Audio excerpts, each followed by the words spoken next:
going to tell us about some of the first lessons we studied. Y'all ready? Look at Miss Sharon and listen. Where did God's people live? Egypt! Was Egypt a good place to live in? No! What was wrong? What did they have to do? War! All the time? They had to War! work all the time. They were called what? Slaves! Right. Who was keeping them there?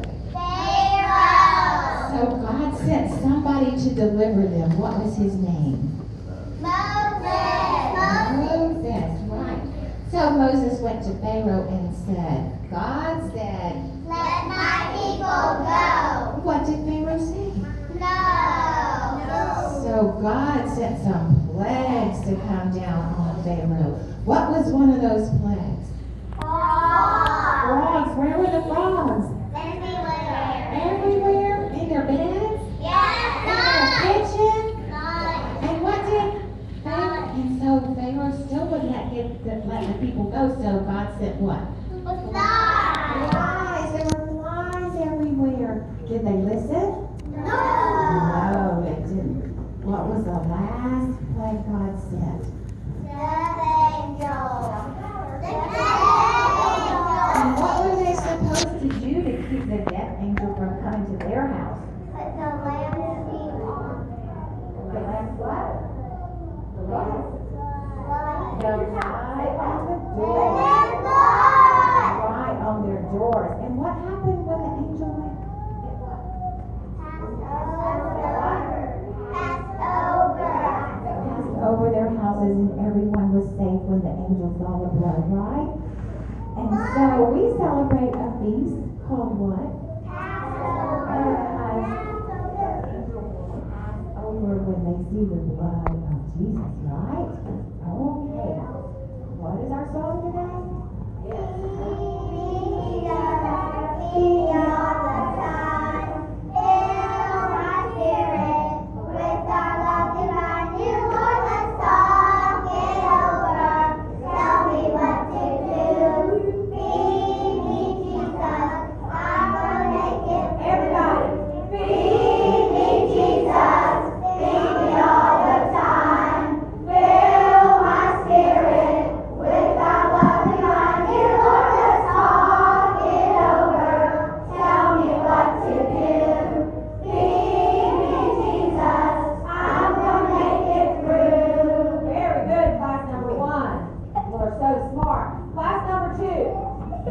Only a few of you left. They had a lot more helpers today. All right, let's see what we can do. When the death angel passed through Egypt, did Pharaoh finally let God's people go?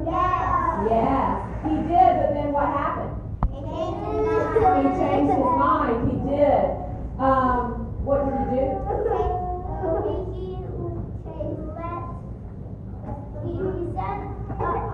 Exactly. He sent his whole army after them. Did this scare the children of Israel? Oh, yes. They became trapped. What was on one side? Water, the Red Sea. And what was on the other side? Pharaoh's army. Were they afraid? Yes. Would you be afraid? I would be afraid. I would be afraid. It would be very scary. But what happened? There was no way to cross over. And Moses, God made the water stand up. He split the sea in half. Exactly. And the people went through the mud? No. What happened? They went through on dry ground. Class number 1's going to help y'all. Very good. They went through on dry ground. That's good, y'all. Help them. Dry ground. So they go crossing the Red Sea. Can water stand up in a heap? Unless what? Unless God tells it to. That's right.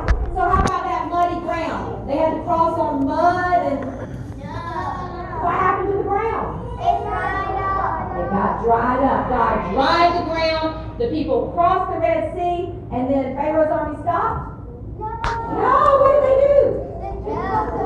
They kept coming after them. They thought they could get by too. But what happened to the chariots? Yeah, they rode. What happened to them? The wheels fell off? That's right. They got stuck in the mud, and then what happened? Did the water keep standing up? No, you can't fight against against God, can you? They thought they were big and strong, but they were not. So they got over. Pharaoh's army was drowned. Everybody. What did Moses tell the people when they were standing there and they were afraid? It's Exodus 14. Ready? Exodus 14, 13, and 14. And Moses said unto the people, Fear ye not, stand still and see the salvation of the Lord, which he will show to you today. For the Egyptians who you have seen today, ye shall see them no more forever.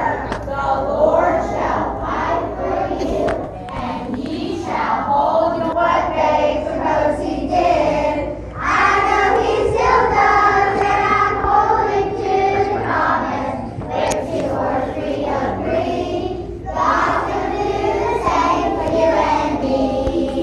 Do you recall that certain chapter when Pharaoh's men were after all of Israel and made God's people flee? What did God do?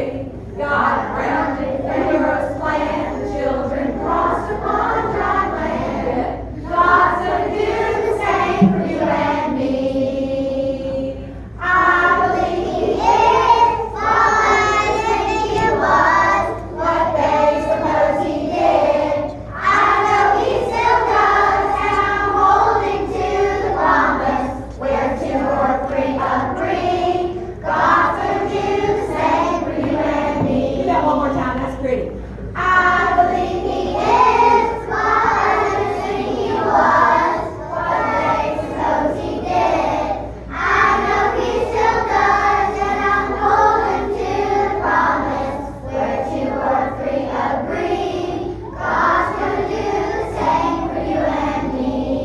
Very good. Class number 3 and others. God brought the children on dry land, and then they learned to trust him. Did they learn to trust him then? No. What did they start doing? Complaining and worrying. What were some of the things they complained about? Food and water. Food and water. What did God do about the food? He rained manna. He rained manna down from heaven. How about the water? He cast the rock. Oh, Moses hit the rock. Is there water in the rock? No. Unless God tells it to be there, that's right. And then it is there. So let's do our Exodus verse. Let's help them with our Exodus 16 verse. Ready? Exodus 16 and 4. Then said the Lord unto Moses, Behold, I will rain bread from heaven for you, and the people shall go out and gather a certain rate every day, that I may prove them whether they will walk in my law or no. So it wasn't about food? No, what was it about? If they would obey and trust him. They couldn't get too much food in one day. Just that day. They had to learn to trust him and to obey them. Now, all right, guys, listen. How did God lead them? How did they know where to go? Yes, there was a cloud by day and a fire by night. Y'all want to help me think about that? Yeah, you do. You really do. As of old, when the host of Israel were compelled in the wilderness to dwell, trusted they in their God to lead the way to the land of perfect day. So the sign of the fire by night and the sign of the cloud by day, hovering o'er just before as they journey on their way, shall the guide and the leader be till the wilderness be past. For the Lord our God in his own good time will lead to the light at last. Very good. All right, class 3, when they were in the wilderness, Moses disappeared for a while. Where was he? He was up on the mountain. While he was up there, the people got really scared. Why? There were thunderings and lightnings on the mountains. They even were afraid what? That Moses might be dead. That's right. So they started worrying again. And they took some of the gold they had from Egypt, and what did they do? They melted it down and made a golden calf. And then once they made this calf, what did they do? They started praying to it and worshiping it. Did this make Moses happy when he came down there? No. Did this make God happy? No. What did Moses do with that calf?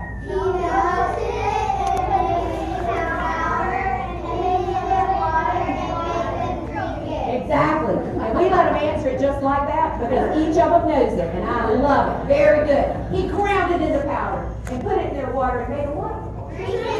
Drink it. They should have learned their lesson, right?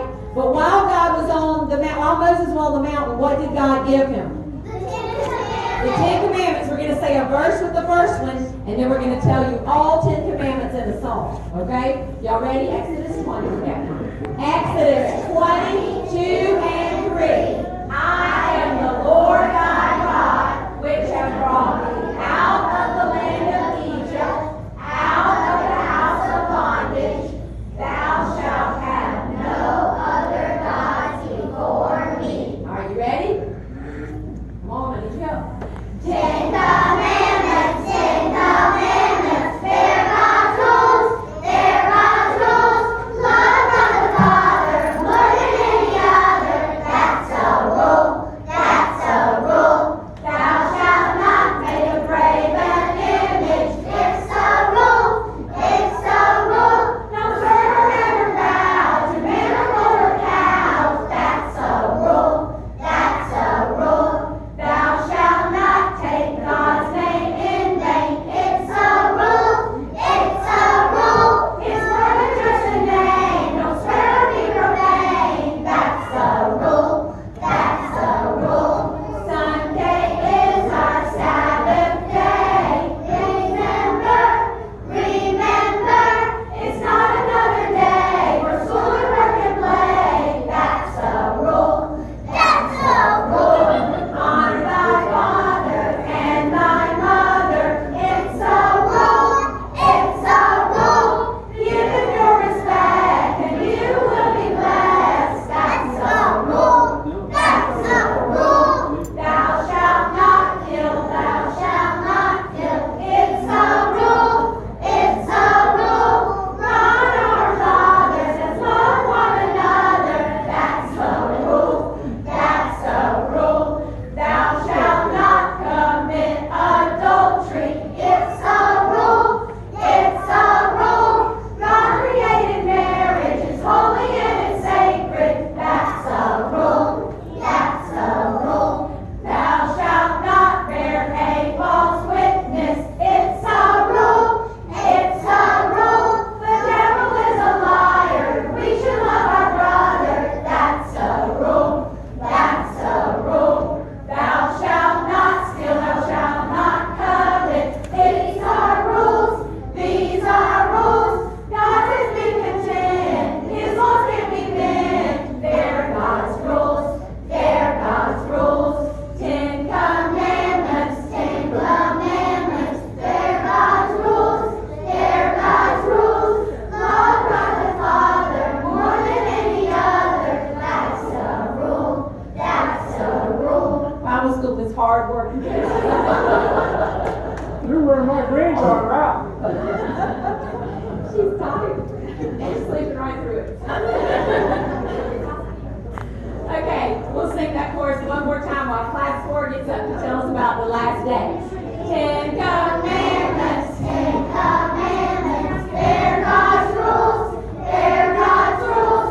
Love God the Father more than any other. That's a rule. That's a rule. We're going to tell you about them finally getting to the promised land. Eva's going to start us off. So when Moses and the Israelites first got to Canaan, Moses decided that he was going to send 12 spies into the promised land. And so they went in for 40 days, and they all came back saying it was great, but 10 of them said we can't take it over, and 2 of them said we can because we have God on our side. But everybody agreed with the 10 who denied it, and so since they agreed with them, they had to wander in the wilderness for 40 years. Now we're going to fast forward for you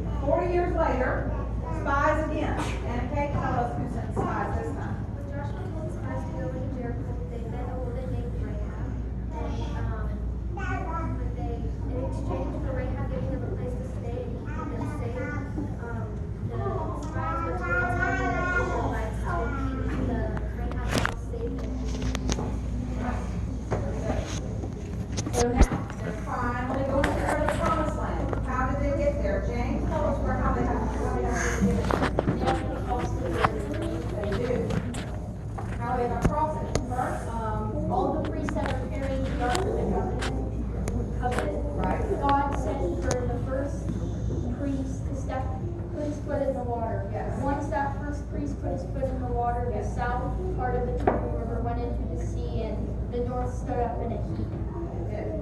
What was the ground like? The ground was solid dry. Dry, once again. So the priests do what? They cross on over? The priests have to stay in the middle of the Jordan River to keep the water from collapsing on other of the millions of people that are crossing. So the other of the millions of Right, they people get that on are across. crossing have Yes. to cross before the. Before they are. They crossed on over. So, Herschel, what do they do when they're walking through the middle of the river? One of each 12 tribe leaders got one river rock and they carried it on the other side, and then the last priest stepped his foot out of water. Both sides collapsed into each other, and then the banks overflowed like a creek. Right, exactly right. Very good. Now, Jonah, what about those 12 stones? What was the deal with the 12 stones? They were stacked to make a memorial. Stacked them to make a memorial so that when their kids and their grandkids said, why are these stones all stacked up here? They could tell them what? Symbolizes when God parted the Jordan. Very good. Very good. Good job. Excellent job. All right, everybody help them with the numbers first. Y'all ready? Numbers 14 and 8. If the Lord delight in us, then he will bring us into the land and give it us, a land which floweth with milk and honey. Very good. You may be seated. Excellent. All right. Y'all ready? When we left Egypt's bondage for the land of the promise, God showed us the way with clouds every day, wandering in the wilderness of sin. Then we came to the border just before we crossed over. The reports from the skies put fears in our minds, wandering in the wilderness of sin. Moses and those people can't cross over. We have to wait for those little boats to die. We have a new leader, his name's Joshua, and he will take us to the other side. Out of Egypt I have traveled through the darkness dreary, far over hills and valleys and across a desert sea. Where are you now? But I've landed safe at home where I shall not grow weary. I'm camping in Canaan's happy land. Every day I'm camping in the land of Canaan, and with rapture I survey its wondrous beauty's grand. Glory, hallelujah, I've found the land of promise. I'm camping in Canaan's happy land. Oh, I have left the land of bondage with its earthly treasures. I journey to a place where there is love on every hand. I've exchanged the land of heartache for the land of pleasure. I'm camping in Canaan's happy land. Every day I'm camping in the land of Canaan, and with rapture I survey its wondrous beauty's grand. Glory, hallelujah, I found the land of promise. I'm camping in Canaan's happy land. Can y'all sing that one like you do in the mornings when there aren't any people watching you? Can I hear that chorus one time just like that? Close your eyes and sing it like nobody's listening. Every day I'm camping in the land of Canaan, and with rapture I survey its wondrous beauty's grand. Glory, hallelujah, I found the land of promise. I'm camping in Canaan's happy land. Very good. Those children of Israel sure complained a lot. Did we ever complain? Uh-oh. Did it look good when they complained? No. Does it look good when we complain? No. No. What should we do instead? We're very blessed, so we should be very thankful, and we should trust Him because it's summertime and we can say that word. What's that word? Ain't that good?